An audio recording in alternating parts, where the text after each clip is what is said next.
Bienvenue, bonsoir à tous. C'est avec grand plaisir que nous vous retrouvons sur RTI 1 pour l'actualité. Les députés membres de la Commission des affaires économiques et financières ont entamé ce lundi à Abidjan une session de formation. Elle porte sur les implications de la loi organique relative aux lois de finances appelée LOF. Ils ont également été instruits sur les méthodes de contrôle du budget et de l'exécution des lois de finances. À Sakassou, les meilleurs acteurs de développement ont été célébrés. Des tables bancs ont également été remis aux établissements scolaires de la région. Le ministre des Ressources animales et halieutiques, Sidi Tiemoko Touré, a échangé sur place avec les populations du centre de la Côte d'Ivoire. Au cœur des différentes rencontres, poser des actions pour une Côte d'Ivoire plus solidaire, telles que prônées par le président Alassane Ouattara. Dans le département d'Agboville, le canton Tchofou célèbre la fête des Ignames. C'est la nouvelle année qui est ainsi entamée selon les rites de la tradition Abé. Eugène Atoubé nous plonge dans cette ambiance purement culturelle. Porte d'entrée d'Agboville en provenance d'Abidjan, Eri Makoudjé 1. Dans le village, une atmosphère de fête. La place du marché accueille la cérémonie de purification du village et d'invocation des ancêtres protecteurs. Au troisième jour de la fête d'Ignam. Un rituel hautement spirituel et éminemment fédérateur au cours duquel filles, fils, cadres et élus d'Eri Makoudjé réaffirment leur sentiment d'appartenance et leur attachement à la culture du peuple Abé. Notre tradition, il faut la rendre vivante. Mettre cette tradition en parallèle avec tout ce qui est savoir venu de l'Occident pour que nous puissions vraiment atteindre le niveau de développement escompté. La célébration de l'Ignam a rythmé le quotidien de la population d'Eri Makoudjé 1. La même dynamique est observable dans les 43 autres villages qui, avec Eri Makoudjé 1, composent le canton Tchofou. Ce qui m'intéresse sont les retrouvailles. J'ai fait 3 ans avant de venir ici, donc retrouver et puis manger. C'est la fin d'une année pour nous. Et cette fin d'année, il faut aller à la purification.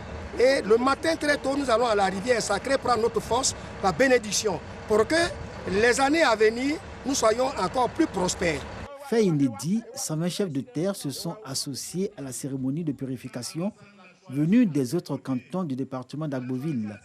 Ils ont été témoins de l'engagement des cadres élus et fils d'Eri Makoudjé 1 à œuvrer ensemble pour le sort de leur village. Le ministre Pierre Dimba a posé la première pierre du foyer polyvalent d'Eri Makoudjé 1.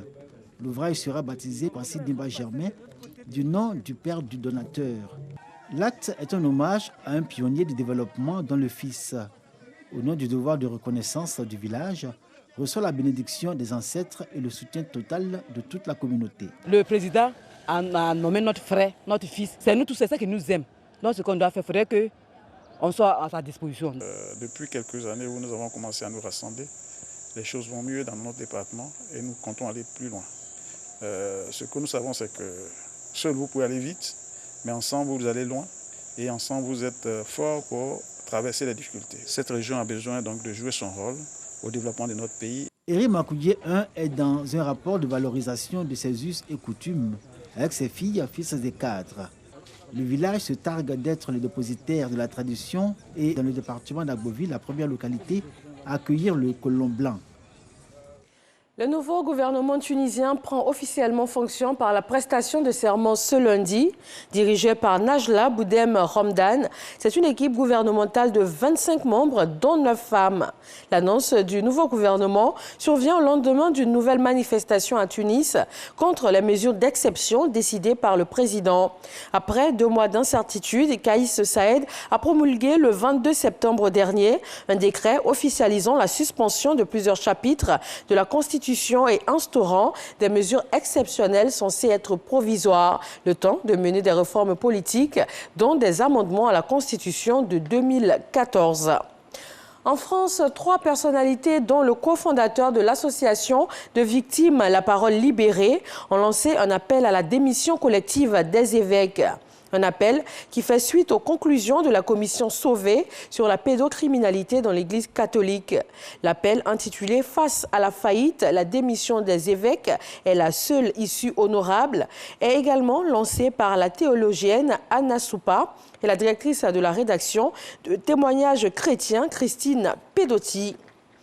Et puis en sport football, éliminatoire du Mondial 2022, la Côte d'Ivoire s'est imposée face au Malawi sur un score de 2-1. Les éléphants restent ainsi leaders du groupe D. Et voilà, c'est sur cette bonne nouvelle que ce Flash Info se referme. Merci de nous avoir suivis et on se retrouve à 20 h.